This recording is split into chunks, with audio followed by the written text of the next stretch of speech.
Valve dropped a new update for CS2 but also gave us a sneak peek at future content. Surely they fixed the wall hack command, right? Well, it looks like not yet, plus other bugs which are very common right now. Some of the changes in the new patch notes are for casual game modes and just voting for a new map. One of the main fixes in this update was that Valve fixed the boost bug by saying restricted upward movement of a player when a teammate is boosted on their head. The one Valve dev working on CS2 must have had no one to test it with because boosting was even more broken after the update, allowing players to just float on top of each other mid-air. Since the original update, Valve pushed another hotfix update to fix the boosting issue, so it was really only a thing for a few hours. And it should be fixed now after you get the second update. As well, dead players are no longer allowed to pick up ground weapons, which is just a fix for a few bugs. Same thing with the buy menu automatically closing if the switch team menu pops open.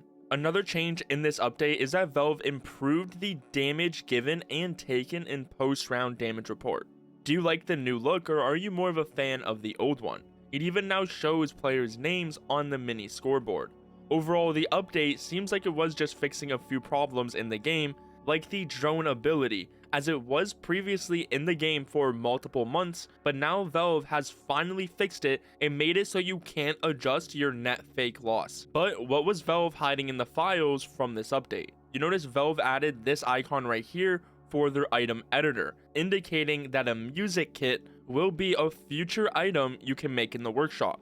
They have even started to push it live, where you can see it in the CS2 workshop editor, as before the update it looked something like this with a paint kit, sticker kit, and spray kit, but now there is a music kit option. People have been putting music kits on the workshop already in the past, but they don't have an official option yet. There's weapon skins, sticker sprays, and tournament submissions, which is why when you go to merchandise on the Steam workshop, it's filled with music kits, but expect a more official way to submit music kits coming very soon with this new change. Now, it wasn't just music kits, Valve also added a similar icon for keychains, indicating that they may be a few steps away from letting players design their own for the workshop, which means we won't be far away from learning about exactly how they work and how Valve plans to implement them. Keychains have been leaked for years since CSGO, and it seems like now Valve is getting ready for them. So, as well as music kits, keychains will be something players can create soon,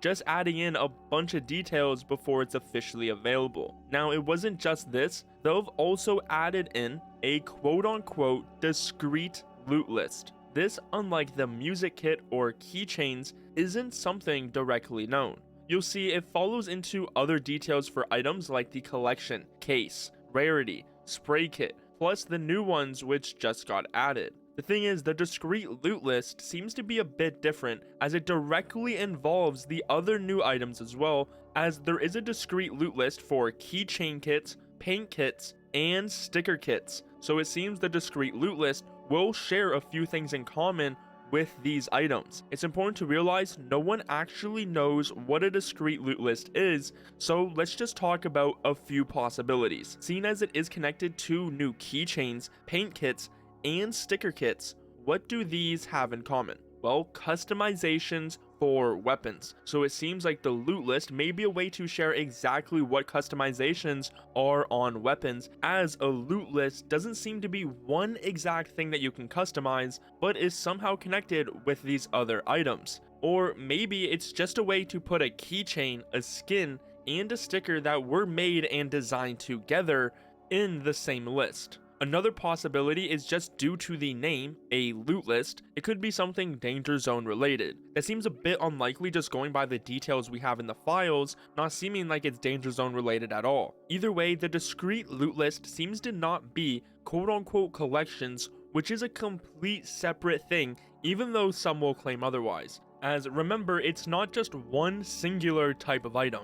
As well, to ruin everybody's speculation, a discrete loot list just adds on to Valve's files for an unusual loot list, which has already been in the files and is nothing new. So what do you think a discrete loot list is? Feel free to give me your thoughts, as nobody knows, so any answer is valid. But we know keychains and music kits are still planned, so we can expect them as future workshop submissions. Overall, the update wasn't the biggest, but it did give us a look at some of the future changes and updates Valve will be adding, so make sure you subscribe to not miss out on what's next for CS2.